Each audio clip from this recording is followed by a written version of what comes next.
తెలుగుదేశం కూటమి తీసుకొచ్చినందుకు ఈ ఆంధ్రప్రదేశ్ ప్రజల తరపున మేమందరం కూడా ఏమనాలో కూడా అర్థం కానటువంటి పరిస్థితి. అలాగే వంశీ గారికి సంబంధించి మాట్లాడుతూ ఉన్నాం. వంశీ గారు గతంలో 2 కేసులకు సంబంధించి బెయిల్ వచ్చింది. కానీ ఏదో ఒకటి కుట్రపూరితంగా అతన్ని అరెస్ట్ చేయాలి, అతన్ని జైల్లో పెట్టాలి, అతన్ని అంతమొందించాలి అని కక్షపూరితంగా చేస్తూ ఉన్నటువంటి కుట్రలో భాగంగా జరుగుతుందేమో అన్న అనుమానం కలుగుతూ ఉంది. ఎందుకంటే జైల్లో వేసినటువంటి బ్యారక్లో వేసినటువంటి వారితోటి బ్లేడ్ బ్యాచ్లు, ఎందుకంటే విజయవాడకు సంబంధించి కొంతమంది గతంలో బ్లేడ్ బ్యాచ్లు ఉంటారని కూడా మనందరం కూడా విన్నటువంటి పరిస్థితి. అక్కడ ఉన్నటువంటి చిన్న జైలు అవటంతో ఆ బ్లేడ్ బ్యాచ్లను కానీ గంజాయి బ్యాచ్లను కానీ అందులోనే వేసి అక్కడ ప్రాణహాని కలిగించేటటువంటి పరిస్థితి ఏమైనా ఉందా అన్నటువంటి అనుమానం కదులుతూ ఉంది. అలాగే ఆ పరదాలు కట్టడం, వాటన్నిటిని మధ్యలో ఏం జరుగుతుందో అర్థం కానటువంటి పరిస్థితి.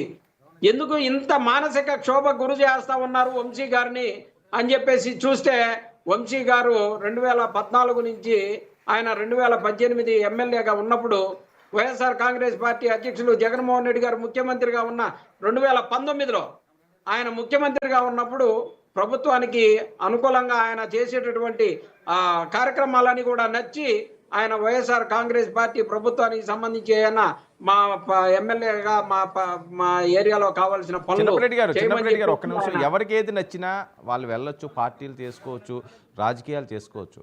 కానీ అసలు కొన్ని అంశాలు, కొన్ని మాటలు మీకేమనిపించలేదండి? భువనేశ్వరి గారిని ఆ రోజు మాట్లాడిన తీరు కానీ, ఆమెను వ్యక్తిత్వ హననం చేయడం కానీ అది తప్పు కింద అనిపించలేదా? జిగుప్సాకరంగా అనిపించలేదా? అసహ్యంగా అనిపించలేదా?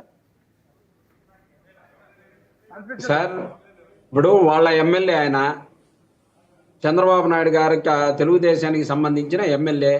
వారు మాట్లాడినా, ఎవరు మాట్లాడినా, ఎవరు తప్పు మాట్లాడినా తప్పుని ప్రజలు అంటారు. ఎవరన్నారు చెప్పండి? ఆ రోజు వైసీపీ వాళ్ళు ఎవరన్నారు చెప్పండి? తెలుగుదేశానికి సంబంధించినటువంటి ఎమ్మెల్యే ఆ రోజు.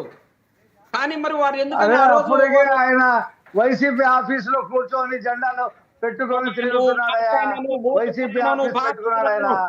ఎక్కడెక్కడ ఊర్లో అన్ని మాట్లాడిందా కూడా మేము మెదలకుండా ఉన్నాం కదా, సాగొచ్చు కదా.